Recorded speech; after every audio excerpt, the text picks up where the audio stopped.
Bienvenue au troisième et dernier module de cette formation sur la migration et le développement.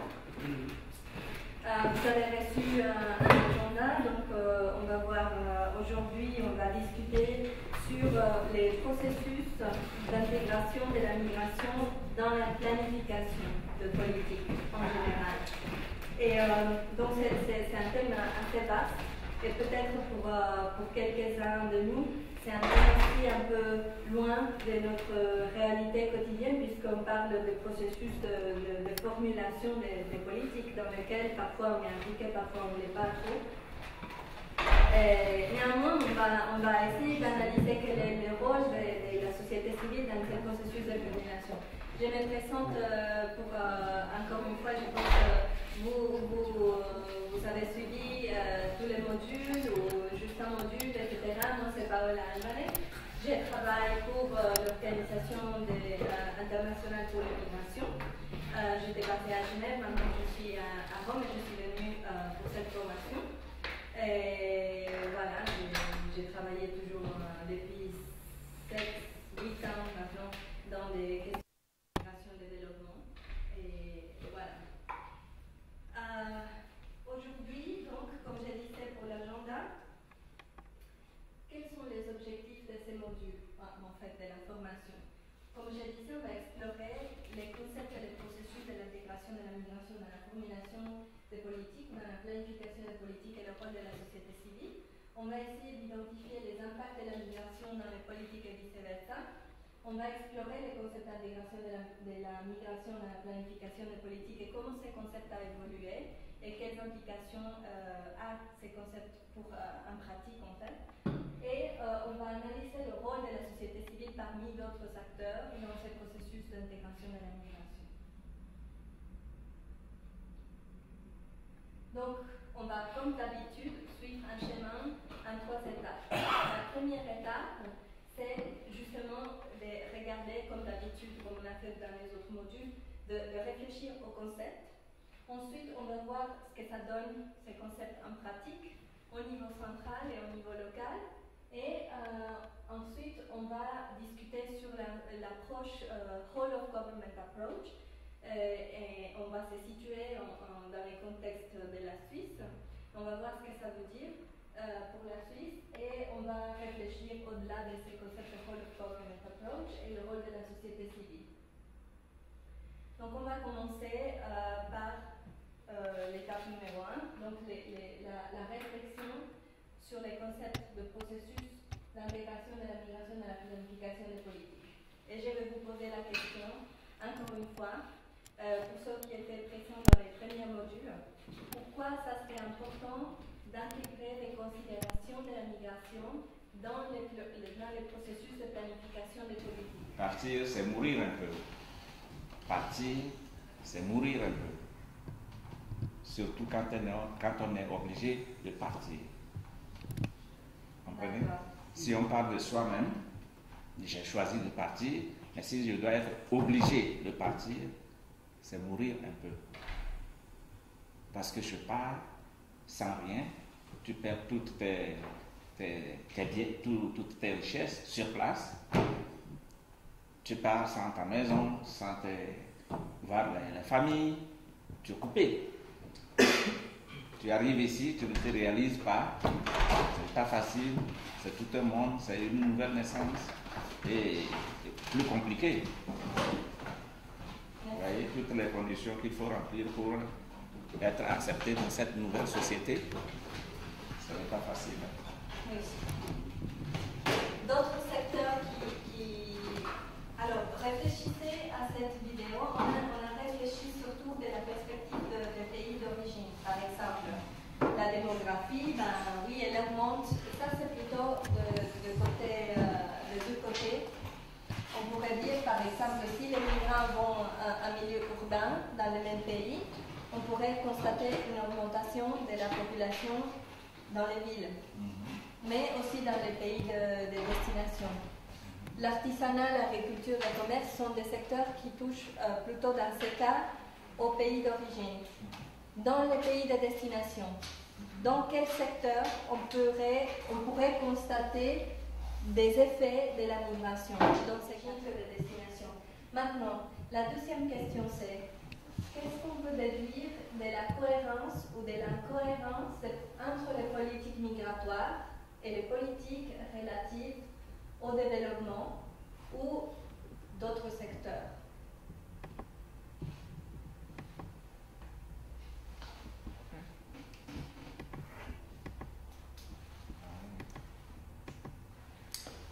Il y a que ceux qui partent, qui ne sont pas forcément attendus. Là où ils y vont, ils ne sont pas forcément attendus. De l'agriculture, c'est un exemple typique. Le secteur des services domestiques, c'est un autre exemple. N'est-ce pas? D'autres réflexions sur la cohérence ou la cohérence? On ne répond pas peut-être nécessairement à une demande croissante de cette main-d'œuvre étrangère, ou pas forcément étrangère, mais en général, d'un besoin de main-d'œuvre. Et de l'autre côté, on a des politiques migratoires restrictives, mais pas dans tous les cas. Donc c'est vraiment dans certains secteurs spécifiques. On a en Europe, par exemple, on a beaucoup d'opportunités,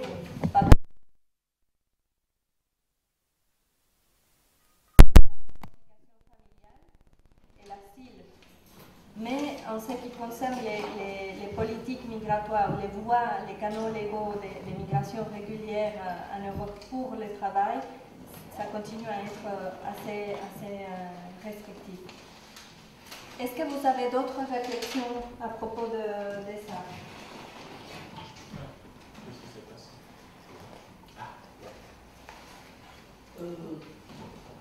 Madame. Oui. Enfin, c'est toujours sur le même sujet. Vous, en tant que société civile, actuellement en France, avec les élections qui s'approchent, on entend des idées très graves donc, qui touchent le droit international, le droit du travail, comme par exemple le président Sarkozy qui dit qu'ils vont limiter le regroupement familial. Et puis, je n'ai pas vu nulle part la société civile qui se manifeste ou qui dit non, ça on ne peut pas faire, c'est à l'encontre des droits du travail, c'est à l'encontre des traités internationaux que la France a signés.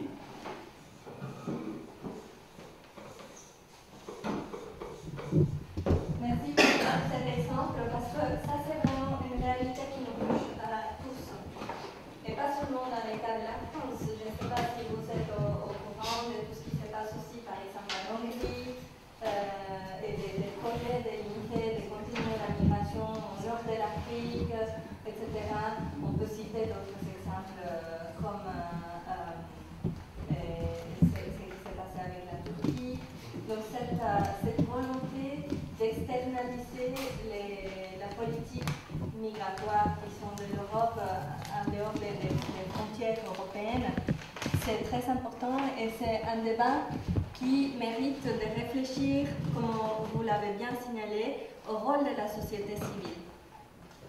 Parce que c'est justement la société civile qui a ce pouvoir d'advocacy, si vous voulez. Et là, on rentre plein dans la question pourquoi c'est important de considérer la migration dans la planification des politiques et pourquoi c'est important que la société civile soit impliquée dans ce processus de formulation des discussions de l'élaboration des politiques. Donc, merci beaucoup pour cette réflexion. Je pense que là, on rentre vraiment dans la matière qui nous occupe aujourd'hui. Est-ce que vous voulez ajouter d'autres réflexions à cette discussion? On passe, on avance. On avance. Alors, je ne sais pas si vous vous souvenez, les premiers modules, quand on a parlé de lien entre migration et développement, On a fait le tour de plusieurs paradigmes, de plusieurs manières de penser ces liens entre migration et développement.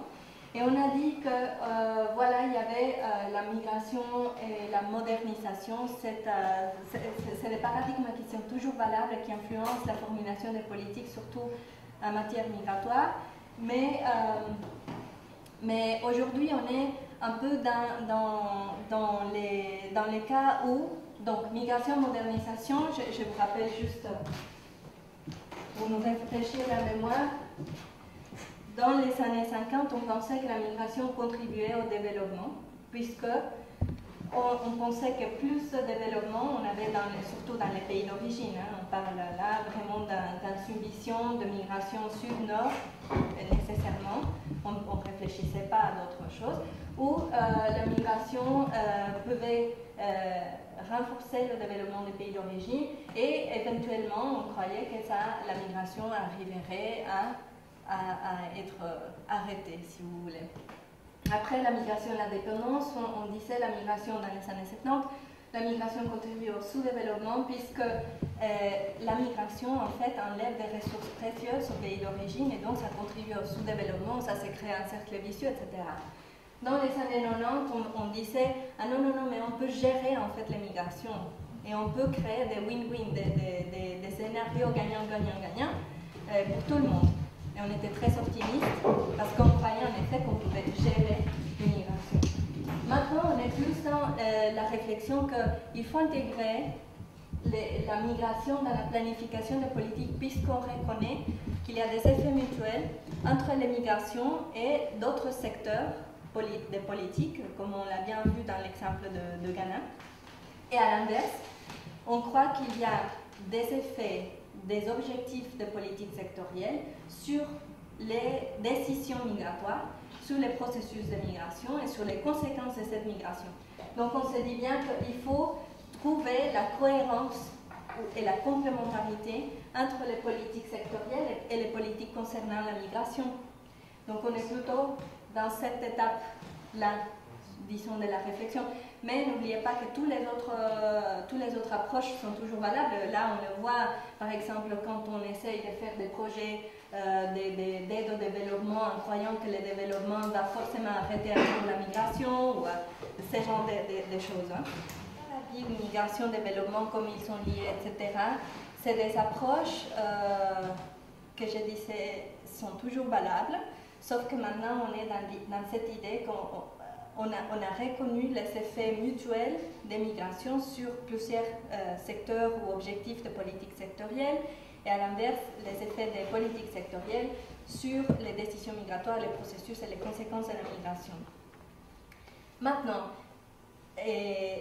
au niveau international, on a poussé énormément pour discuter de ces questions dans des forums internationaux où vous faites partie de la société civile. Donc moi, je suis curieuse de savoir ce que vous connaissez ou pas sur ces forums, par exemple, où ces questions ont été discutées, poussées, etc. Donc on va faire un quiz. C'est très complexe de signer tous les membres de l'ONU, si même maintenant les conventions les protocoles additionnels des conventions de Genève ne sont même pas signés par tous les membres de l'ONU, même les États-Unis ne l'ont pas signé. Et c'est quelque chose de beaucoup plus, sur lequel on peut plus facilement se mettre d'accord. Donc j'imagine que pour des cadres, des traités un peu plus compliqués, plus délicats, contraignants, il y aurait encore moins d'États qui seraient prêts à signer en fait. D'accord. Donc très bien, pour des raisons pratiques. Pas tout le monde se met d'accord. Non mais c'est important de souligner ça. Hein. Pascal, pourquoi non? J'ajoute sur ce que dit Julien ou Pauline. Bon, alors déjà, la question, la façon dont elle est formulée, on sait le cadre de gouvernance des migrations. Donc c'est un peu ce que tu dis, c'est que c'est énorme, on ne sait pas où ça commence et où ça s'arrête. Ouais. Je pense qu'il y a effectivement, alors on le voit au niveau des Nations Unies, il n'y a pas de cadre général regroupant les États, même au sein des Nations Unies, pour discuter des migrations. Il y a plusieurs organisations ou organisations liées à la famille des Nations Unies, ou Related Agency, par exemple, qui discutent de la migration, de la mobilité humaine, mais il n'y a pas une organisation en charge, il n'y a pas de convention qui réglemente la migration au niveau international. Après, il faut encore une fois, pouvoir la définir et voir quel est son champ. Je pense que l'intégration de l'OIM dans la famille des agences de l'ONU et une volonté aussi de remettre peut-être les discussions de la migration au sein de cette famille onusienne, le high-level dialogue, on voit que indépendamment de revenus de pays ou de la position géographique de pays dont on parle, indépendamment de... Donc ça c'est valable pour tous les pays en fait. Si vous voulez, ça c'est l'approche que nous, au sein de l'OIM, on est en train de construire aussi. En fait, il s'agit de la cohérence et la complémentarité entre les politiques qui influencent et sont influencées en même temps par l'immigration. Donc, dans le cas de Ghana, l'objectif de ces concepts de l'intégration de la migration serait, par exemple, de prendre en considération dans le secteur de l'agriculture ou dans le secteur du commerce les effets possibles sur l'immigration de cette politique de libéralisation. En même temps, dans la politique migratoire, par exemple, des pays qui reçoivent cette main-d'œuvre, il devrait avoir une considération sur ça, ou dans la politique agricole, il devrait avoir une conscientisation sur les besoins de main-d'œuvre locale, étrangère, etc. Donc là, on parle vraiment de la cohérence entre les politiques et de la complémentarité entre les politiques. Bien sûr, c'est facile à dire et beaucoup plus difficile à réaliser. Mais c'est ça, ça devrait être ça les concepts. Quand vous me posez la question, est-ce que c'est la bonne approche, celle qui a pris le manuel de GMG, moi, personnellement, je ne crois pas. Je crois que c'est plutôt cette approche qui est valable pour tout le monde, pas seulement pour les pays en voie de développement, etc. C'est de chercher la complémentarité et la cohérence entre les politiques. En 2015, donc l'année dernière, j'ai participé à la table de discussion sur les concepts de l'intégration de la migration, etc. Et là, j'ai eu l'occasion de contribuer au document de base pour la discussion. Et justement, là, j'ai souligné maintenant une question dont j'aimerais qu'on réfléchisse ensemble 5 minutes avant la pause café. Là, j'ai posé la question sur ces papiers, sur les processus de l'intégration de la migration conçus comme un enjeu de politique interne pour certains pays et comme un enjeu de politique externe ou d'aide au développement pour d'autres pays. Voilà. Ça, c'est une question que j'ai soulignée. Voilà, l'autre question, c'est qu'on disait les enjeux de développement sont pertinents pour tout le monde, dans le sens où une augmentation de la demande de main-d'œuvre, c'est un enjeu de développement pour n'importe quel pays. La complémentarité des outils de planification des politiques. Alors, comme on a vu dans les manuels, on a signalé plusieurs instruments pour la planification des politiques. On a le plan national de développement, on a les politiques sectorielles, on a les approches sectorielles, on a les instruments utilisés par les Nations Unies ou promus par la Banque mondiale et d'autres organismes. Donc, l'enjeu de faire tout ça cohérent et complémentaire. Et l'appropriation de processus par les acteurs nationaux, parce que finalement, ce sont les acteurs nationaux qui vont mettre en œuvre tous ces plans et toutes ces initiatives. Donc, est-ce que vous avez des commentaires, des réflexions? Il nous reste 5 minutes avant la pause café. Une petite question. Pourquoi est-ce que la migration est vieille comme le monde, hein? Mais pourquoi est-ce qu'on a dû attendre 2005? C'est une question comme ça, pour s'intéresser justement à l'intégration de la migration dans les politiques de développement. Est-ce qu'avant 2005, il y avait quelque chose ou pas du tout? Alors, là, on est au niveau international, hein, on est d'accord. On a passé en revue tout ce qui a été fait au niveau international sur cette question de l'intégration de la migration. À Berne, en fait, il y a l'initiative de Berne dans les années 2000 qui a été discutée en Suisse avec les pays partenaires, etc. qui a aussi fait la recommandation d'intégrer la migration dans la planification de développement. Sauf que là, on parlait d'un petit groupe de pays. Là, en 2005, pour la première fois, c'était au sein des Nations Unies, après les rapports de ces experts, etc., qu'on a commencé à se manifester à plus haut niveau sur cette question de l'intégration de la migration. Mais avant, il y avait d'autres initiatives, bien sûr, soit au niveau même méconnu, soit au niveau national. Comme je disais, le Ghana en 2008 ou même auparavant avait déjà réfléchi à ses besoins d'intégrer la migration dans sa politique de développement, et d'autres pays l'avaient fait sûrement. Mais c'est à partir de 2005 et avec tous les programmes internationaux qui ont suivi que cette question commence vraiment, que le concept d'intégration, pas la question de migration, parce que la question de migration, ça a été toujours discuté, mais le concept d'intégration de la migration dans la politique de développement a été discuté au plus haut niveau, disons. Oui, Pascal. Je serais un peu provocateur par rapport à ton commentaire. Est-ce que c'est efficace? Est-ce que c'est effectif? Eugène dit pourquoi est-ce qu'on a attendu aussi longtemps? Moi j'ai l'impression que, peut-être qu'on en discutera après, les modalités effectives pour faire en sorte que cette prise en compte elle fonctionne, je demande à voir.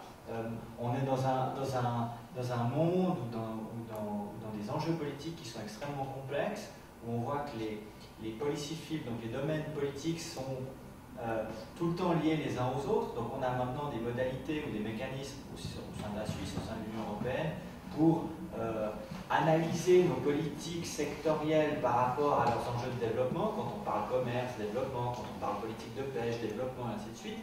Maintenant, on parle de la migration et du développement, ou de la migration et des politiques sectorielles. Ça appelle d'autres modalités pour faire en sorte que ces liens ils existent et pour que cette prise en compte elle ait lieu.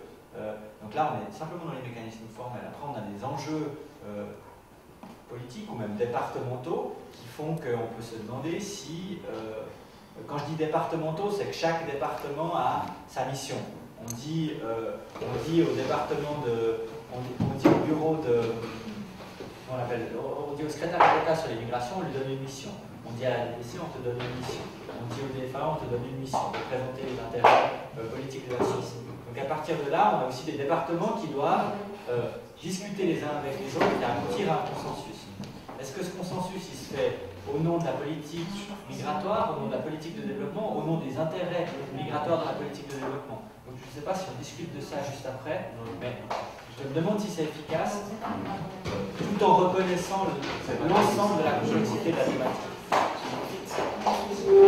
Maîtrise plus élevée. Ça, c'est l'indication qu'il faut boire un café. Peut-être. Non, mais non, juste pour rebondir sur ça, je suis d'accord. En fait, ça n'est pas d'être à géométrie variable, mais quand même est de plus en plus formalisé.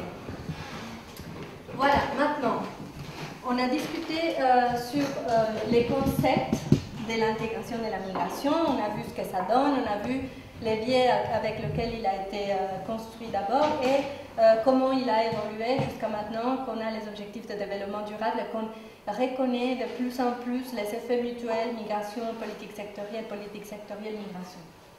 Maintenant, on va passer à l'opérationnalisation de ces concepts de l'intégration de la migration, de la planification des politiques. Qu'est-ce que ça donne?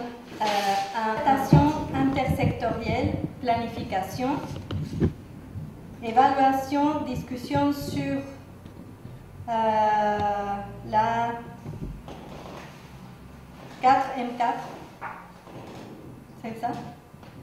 Et ONU? Oui. C'est quoi 4M4? C'est GMG. Ah, pardon. Excusez-moi. Le GMG ONU. Ok, alors, on a compréhension générale de la problématique migration, analyse du contexte migration plus impact de la migration sur la politique sectorielle et vice-versa.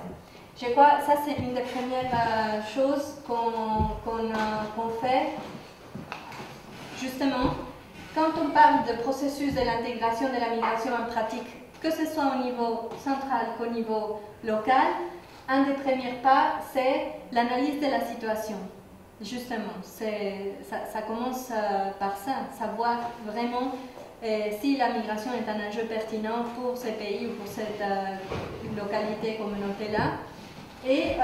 Mais il comprend par exemple non seulement la compréhension générale de la problématique migratoire ou les effets de la migration sur les politiques sectorielles et vice-versa, mais aussi les cadres politiques et législatifs qui existent, etc. Donc là, on constate ça. Après, concertation intersectorielle et planification. Justement, une autre étape, c'est l'identification des priorités et d'objectifs stratégiques. Et ça se fait comment? À travers des concertations intersectorielles, justement, parce qu'on parle de plusieurs secteurs qui sont impliqués ou concernés par la migration. Donc je vais rebondir sur ça après. On a mis évaluation, discussion au niveau international, ONU et GMG. Évaluation, c'est certainement une autre étape. Non? On ne peut pas savoir comment les processus marchent si on ne fait pas un suivi et une évaluation. Mettre l'homme et son bien-être au centre des décisions. Alors ça, justement, ça serait plutôt dans l'identification des priorités et d'objectifs stratégiques. Je crois que c'est un conseil, en fait, de commencer la réflexion à partir de cette base-là.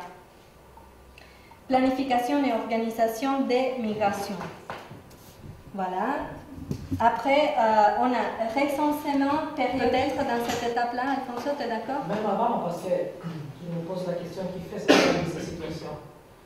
Je parle de la base que les migrants devraient être intégrés déjà au processus d'analyse de situation.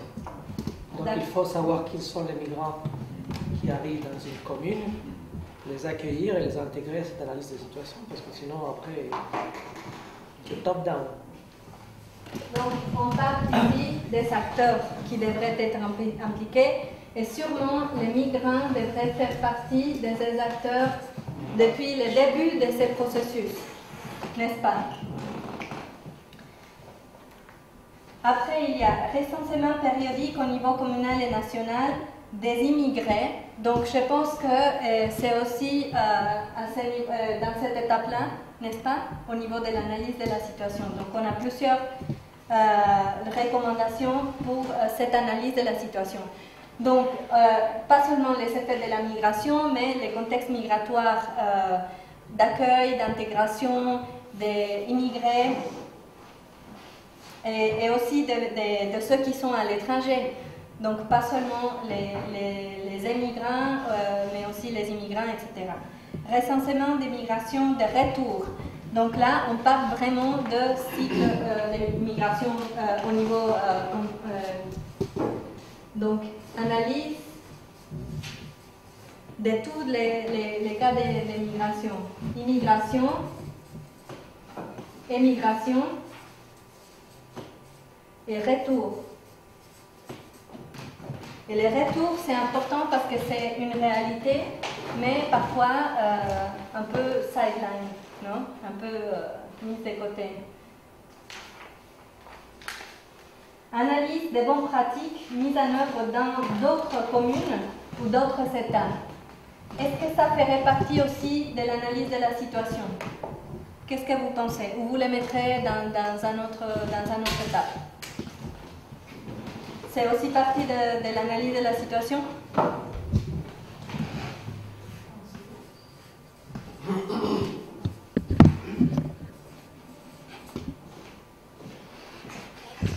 Voilà. Rechercher l'expertise disponible. Qu'est-ce que ça veut dire? Excusez-moi. Ça veut dire que lorsque des mesures sont mises en place, lorsque les bénéficiaires ne comprennent pas le pourquoi et le comment des choses, ils ne se sentent pas concernés et à la fin, il n'y a pas d'impact. Et ça serait qui les bénéficiaires dans le sens d'une politique nationale ou locale? Excuse-moi. C'est qui les bénéficiaires? C'est la population, voilà. Les acteurs économiques. là, on parle de la population en général, n'est-ce pas? La population doit être informée puisque les objectifs de politique leur concernent directement. C'est simple. Ok. Ensuite, on a consultation. Là, je vais avoir un peu besoin de consultation. Oui, c'est dans l'analyse de la situation, de consultation pour avoir identifié les besoins. Alors, on a migration et coordination. Chaque enregistrement, les data. Je pense que ça c'est l'analyse de la question. Si j'ai bien compris, c'est la recherche des données, une base factuelle, etc. Plus de droits politiques accordés aux migrants pour leur permettre de prendre part au processus décisionnel. Par exemple, droit de vote étranger dans les cantons de Neuchâtel. Alors ça, peut-être c'est une recommandation assez précise. C'est précis. Qui peut parler du canton de Neuchâtel ici? Alors, non, mais ça c'est un exemple justement de ce qui serait l'identification des priorités et d'objectifs stratégiques assez précis. N'est-ce pas? Droits politiques doivent être accompagnés des renforcements des capacités, création d'espaces de dialogue pour l'usage effectif des droits. Alors là, on a une composante qui n'a pas été mentionnée auparavant, qui est le développement des capacités. Donc une fois qu'on a fait l'analyse de la question, qu'on a identifié les priorités, qu'on a formulé des objectifs stratégiques, il faut avoir des capacités pour mettre en œuvre ces politiques et les plans d'action. Et des capacités, on ne se réfère pas seulement aux capacités en termes de connaissances, mais aussi des ressources humaines, des ressources financières, et d'accompagnement, tout ce qui va avec. Création d'espaces de dialogue, on a déjà parlé, c'est la consultation, la coordination.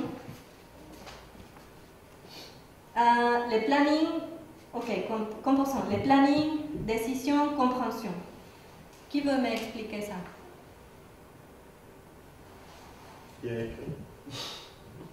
Les premiers. Hein? Abstention. Abstention. Ou ouverture, franche discussion. Ah, voilà. Là, on parle justement des consultations, dialogue et coordination. N'est-ce pas? Mise en place d'une politique d'intégration des migrants. Alors, ça, c'est dans l'identification, je pense, des priorités et d'objectifs stratégiques. Éducation, formation, information, échange. Qui veut m'expliquer ça? Est-ce que ça rentre dans le développement des capacités ou vous les placerez dans un autre endroit? Développement des capacités. Éducation, formation, information, échange. Est-ce que je les place bien dans le renforcement des capacités ou ça rentre quelque part ou c'est à part? Oui, je crois que... Pour ça, Renforcement des capacités. Travailler, il faut que les gens soient aussi capables. C'est une transversale. Que ce soit, Alors, peut-être que le développement des capacités, c'est une question transversale. Pourquoi, Alphonse? Parce que la formation et la communication doivent accompagner tout le processus d'intégration, de discussion politique, etc. Pas seulement la renforcement des capacités. Quand tu fais l'analyse, Définition des objectifs en rapport avec les flux migratoires, ça rentre dans l'analyse de la situation et l'identification de priorités. Discussion avec les... Là, je vais avoir besoin d'aide. avec les associations de migrants. Donc ça rentre aussi dans la consultation et la coordination. Organisation des comités de migrants par origine, identification des leaders. Ça rentre dans la participation et la coordination, je pense. organiser un parlement ou forum communal d'interprétation suisse migrant représentative. Est-ce que quelqu'un peut expliquer ça? Bon, c'est pour ça, je pense qu'il y a des processus structurels, des processus d'élaboration des politiques. Là, je me suis placé dans qui fait quoi. Si tu veux intégrer l'immigration depuis le début, il faut créer des structures qui n'existent pas, dans lesquelles ils se rencontrent de manière représentative les migrants et les Suisses, dans une commune, dans un niveau communal, par exemple. Question qui a été beaucoup discutée et dont il rentre, par exemple, que les droits de vote des migrants dans une commune, dans une région, dans un canton, pour la participation au Parlement, l'éligibilité, etc. Déjà, là, je ne parle pas de la migration mobile, parce que ça, il faut faire une différence. Sur la Nigeria, les Balkans, l'Afrique du Nord, l'Europe /Méditerranée, la diaspora, la migration et la santé. Et puis il y a d'autres thématiques particulières, par exemple climate change, les changements climatiques, le dialogue international sur la migration, le Moyen-Orient, l'Afrique de l'Ouest, le Corne de l'Afrique, le Yémen et le Sri Lanka. Donc comme vous voyez, il y a un volet assez géographique par rapport à certaines priorités. Et il y a un volet aussi thématique défini par les priorités qui ont été identifiées au sein de ces comités interministériels de coordination et de discussion. Oui. Sur l'IMZ, forcément, des positions forcément de la plateforme de la société civile sur migration et développement, c'est d'avoir forcément non seulement, on en a parlé tout à l'heure, une possibilité de participer au dialogue international, puis on a mentionné le GFMD, mais l'idée c'est aussi de pouvoir interagir avec le gouvernement suisse de façon régulière et structurée. On a un dialogue avec la DDC, on a des meetings avec la DDC de façon régulière. Il y en aura un bientôt dans le cadre des préparations pour le GFMD, mais l'idée, et une des demandes de la plateforme qui a été formulée récemment, c'est également de pouvoir participer, sans pour autant définir ce que ça veut dire pour l'instant, mais en tout cas de pouvoir dialoguer avec cette IMZ. Et il est possible, pas encore totalement validé, que la plateforme soit invitée dans le cadre du Working Group Diaspora à au moins se présenter et si possible déjà échanger. Et puis l'idée, ça serait peut-être d'avoir une forme de dialogue assez régulier avec certains working groups. Donc là, c'est quelque chose sur lequel la plateforme essaie d'aller de l'avant pour avoir des canaux de communication avec le gouvernement suisse, compris comme étant plus que la DDC. Et donc, l'IMZ serait une porte d'entrée. Alors justement, c'est ça dont je voulais vous parler,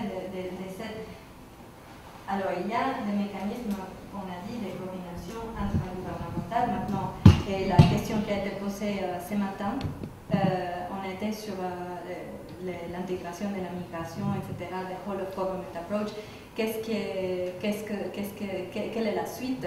Voilà, c'est justement cette approche de l'ensemble de la société dans laquelle on cherche à établir une participation plus active de la société civile et un dialogue plus engagé entre les structures, les autorités publiques et la société civile. Et donc, je voulais justement, et le rôle de la société civile en général, sur cette question de l'intégration de la migration, comme disait Pascal, oui, il y a un mandat très spécifique de la plateforme, mais ça ne vous interdit pas de discuter sur d'autres domaines et de voir des possibilités. Donc, je pense que cette analyse que vous avez fait maintenant en très très peu de temps, ça vaut la peine de les garder en tête pour l'avenir, pour l'avenir de la plateforme et pour l'avenir des grosses associations ou des organisations que vous représentez. Alors, merci beaucoup pour cet entretien. Je viens de participer à cette formation consacrée aux migrations et développement. Une formation qui était très riche en matière d'enseignement parce que ça nous a permis de comprendre un peu de mots sur ces migrations et développement et de situer le cadre politique de la migration et développement. Nous avons pu échanger avec les autres membres de la société civile qui étaient présents à cette formation. Certaines personnes ont pu parler de leurs expériences et la formatrice qui était bien documentée nous a donné beaucoup d'informations, qui travaille à l'Organisation internationale pour les migrations et qui maîtrise bien le sujet. Elle nous a donné beaucoup d'informations sur cette thématique de migration et développement. Et nous estimons que les enseignements reçus vont nous aider à mettre en pratique nos actions par rapport à nos associations pour essayer aussi de faire évoluer nos actions dans ce domaine de migration et développement. Nous avons pu faire des exercices pratiques pour voir comment, en tant que membres de la société civile, nous pouvons collaborer avec les gouvernements, avec les politiques, pour essayer d'intégrer la migration dans les politiques de développement. Je suis très contente d'avoir participé en tant que facilitatrice de cette formation sur la migration et le développement. L'objectif de cette formation, c'était d'explorer quels sont les liens effectivement entre la migration et le développement d'après une perspective critique. Et je pense qu'on a atteint les objectifs de la formation dans le sens où les modules étaient censés de fournir une base de connaissances sur les questions relatives à la migration et le développement, mais surtout de réfléchir au rôle primordial de la société civile dans ces processus de faire les liens entre la migration et le développement. On a exploré tous les concepts des migrations développement, les concepts de la diaspora, l'engagement de la diaspora dans ces processus. Et aujourd'hui, on a aussi parlé de l'implication de la société civile dans la formulation des politiques à plusieurs niveaux. Et je pense que les objectifs de la formation ont été atteints, mais je suis aussi très contente qu'on a discuté surtout des opportunités, des défis pour la plateforme suisse de la société civile sur la migration et le développement. Je pense que ça sera intéressant de voir l'évolution de cette plateforme et de voir comment les points d'action ou les défis et les opportunités qui ont été identifiées vont être prises en compte dans la programmation future et de la plateforme. Merci.